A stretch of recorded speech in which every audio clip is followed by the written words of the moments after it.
नमस्कार, आप देख रहे हैं खबर आलोक। राजधानी रायपुर के नकटी गांव में सोमवार की सुबह जो कुछ हुआ उसने सिर्फ मकान नहीं गिराए बल्कि सैकड़ों लोगों के सपनों, उम्मीदों और भरोसे को भी मलबे में तब्दील कर दिया। जी हाँ, सुबह करीब 4 बजे जब पूरा गांव गहरी नींद में था, अचानक बिजली काट दी गई। कुछ ही देर बाद भारी पुलिस बल, नगर निगम और प्रशासनिक अमला बुलडोजरों के साथ गांव में पहुंचा और देखते ही देखते 80 से ज्यादा घरों पर बुलडोजर चलने लगा। घरों से सामान निकालने की मोहलत भी कई परिवारों को ठीक से नहीं मिली।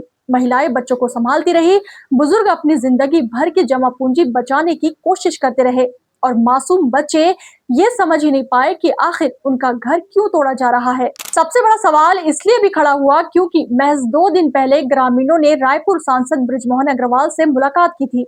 ग्रामीणों का कहना है कि सांसद ने भरोसा दिलाया था कि बरसात के मौसम में कोई तोड़फोड़ नहीं होगी और प्रशासन के साथ समाधान निकाला जाएगा, लेकिन उस आश्वासन के सिर्फ 2 दिन बाद बुलडोजर गांव में पहुंच गया। कार्रवाई के विरोध में ग्रामीण धरने पर बैठ गए। उनका आरोप है कि उन्हें झूठा भरोसा देकर अचानक बेघर कर दिया गया। कार्रवाई के बाद जो तस्वीरें सामने आई है वे बेहद भावुक करने वाली थी। कहीं टूटे मकानों के मलबे पर बैठा परिवार था, कहीं एक बुजुर्ग अपने गोद में मासूम बच्चे को लेकर बेबस नजर आया, तो कहीं महिलाएं खुले में आसमान के नीचे अपने बिखरे सामान के बीच भविष्य की चिंता में डूबी दिखाई दी। बच्चों का दर्द सबसे ज्यादा झकझोरने वाला रहा।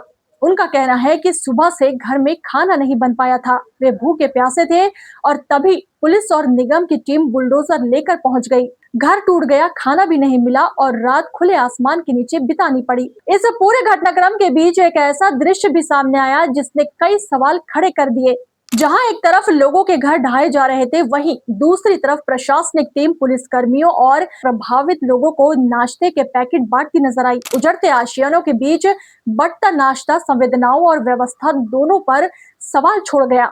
इधर प्रशासन का कहना है कि प्रभावित परिवारों के पुनर्वास की प्रक्रिया शुरू कर दी गई है। नया रायपुर के सेक्टर 30 स्थित ईडब्ल्यूएस मकानों में उन्हें बसाने के लिए आवंटन किया जा रहा है, लेकिन ग्रामीणों का आरोप है कि 12 से 14 सदस्यों वाले परिवारों को सिर्फ एक कमरा दिया जा रहा है, जहां ना बिजली की व्यवस्था है और ना पानी और ना ही शौचालय जैसी बुनियादी सुविधाएं।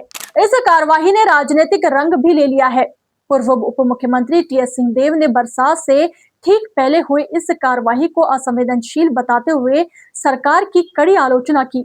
वहीं कांग्रेस नेता विकास उपाध्याय ने आरोप लगाया कि विधायक कॉलोनी बनाने के लिए 95 से अधिक परिवारों को बेघर कर दिया गया और सांसद द्वारा किया गया वादा भी निभाया नहीं गया। अब सवाल सिर्फ अतिक्रमण हटाने का नहीं है, सवाल ये है कि क्या विकास की कीमत किसी का आशियाना उजाड़ कर चुकाई जाएगी?